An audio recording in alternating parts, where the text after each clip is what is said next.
All right, the most exciting part of any training schedule, our 2-week taper. So what is a taper? Well, basically what it is these last 2 weeks, what we want to do is we want to make sure that our body is ready to go for race day. So in some cases, it's a little bit of cutting back our mileage, cutting back our speed to make sure that our legs are nice and fresh and ready to go for race day. There's a couple misconceptions out there sometimes. People think, those last 2 weeks, I'm behind on my schedule. I really need to push it these last 2 weeks to make up for what I missed. Well, you're not really going to get any advantage by pushing it really hard these last 2 weeks. Any workouts we do in these next 2 weeks, any of the gains you get from them, you're probably not going to see for 3 or 4 weeks down the road. So these last 2 weeks, it's not about trying to improve where we are.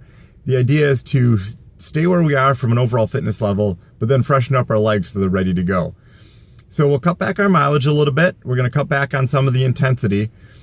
And really the things you want to watch out for is how are your legs feeling? You want to make sure if there's any little injuries, we get those taken care of and we don't have to push through.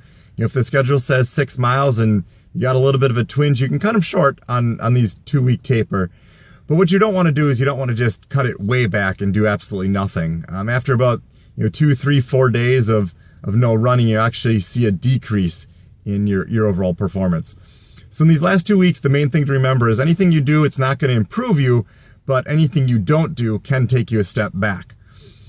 So we're just going to, again, like I said, cut back our mileage just a little bit, cut back in the intensity a little bit so that our legs are nice and fresh and ready to go. Sometimes what people find during this 2-week taper is, they're not doing quite as much, and so the nerves start to kick in and you spend that extra energy on freaking out a little bit instead of that energy on out running.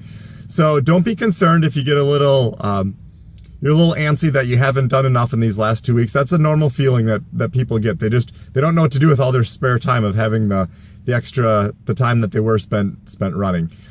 So it's pretty exciting to get to this point. Again, we don't want to cut back too much, but just gradually cut back so we're nice and fresh and ready to go on race day.